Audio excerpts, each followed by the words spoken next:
जय भीम जय मूल निवासी साथियों। मूल निवासी कर्मचारी कल्याण महासंघ की तरफ से मैं आपका सभी का स्वागत करता हूं। 10 नवंबर को हमारे जिला सम्मेलन में जो कि होने जा रहा है ज्योतिबा फुले सैनी धर्मशाला देहरादून रोड रुड़की में, और इसमें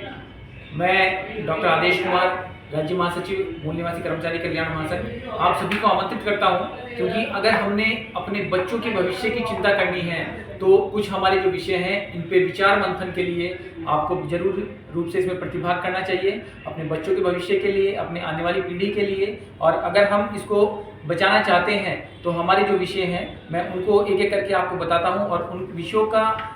जो हम चर्चा करेंगे उससे हमारे पास जो संघर्ष हम कर रहे हैं उससे कुछ हमारे पास रिजल्ट निकल के आएगा, और उसके प्रभाव जब समाज पर पड़ेगा तो समाज में पढ़ने वाले बच्चे और जो लोग नौकरी पेशे वाले लोग हैं उनकी जो समस्याएं हैं उनको हम समाधान की तरफ लेके जाएंगे। तो पहला विषय हमारा है पे बैक टू सोसाइटी के सिद्धांत भावना से ही कर्मचारियों की सभी समस्याओं का समाधान संभव है। अगर हम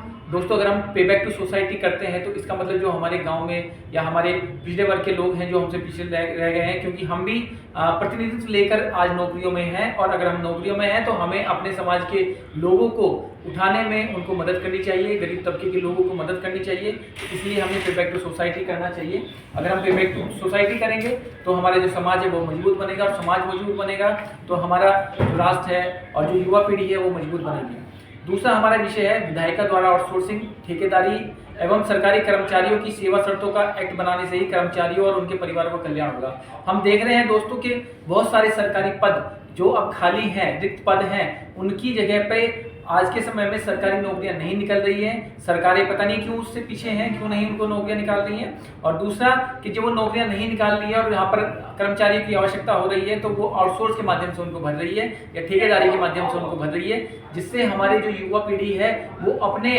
युवा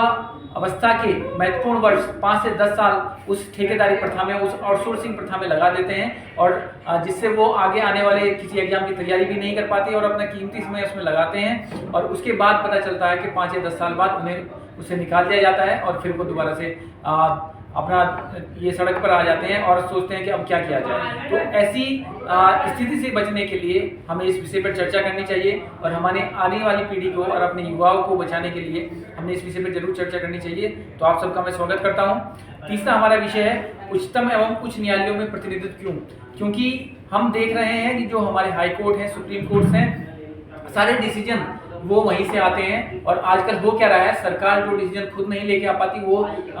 सुप्रीम कोर्ट के माध्यम से लागू कर दे रही है या इम्प्लीमेंट करवा रही है। तो हमें ये चाहिए कि हमें भी प्रतिनिधित्व वहाँ पे मिलना चाहिए, हमारे समाज के लोगों को भी। अगर वहाँ पर प्रतिनिधित्व मिलेगा तो तभी जाके हम अपने समाज की चिंता कर सकते हैं, अपने समाज के बच्चों के भविष्य को हम बचा सकते हैं। तो इसलिए ये विषय भी बहुत महत्वपूर्ण है कि हमें अपने जो उच्चतम और उच्च न्यायालय में है उसमें भी प्रतिनिधित्व लेने की आवश्यकता है। तो साथियों, ये तीनों बहुत ही संदर्भित और तार्किक विषय हैं आज के सत्र में, और मैं ये चाहूँगा कि आप सभी लोग इस विषयों पर प्रतिभाग करने के लिए, इन पर चर्चा करने के लिए हमारे साथ आएँ और जुड़ें 10 नवंबर 2024 को ज्योतिबा सैनी फुले धर्मशाला देहरादून रोड रुड़की। धन्यवाद साथियों।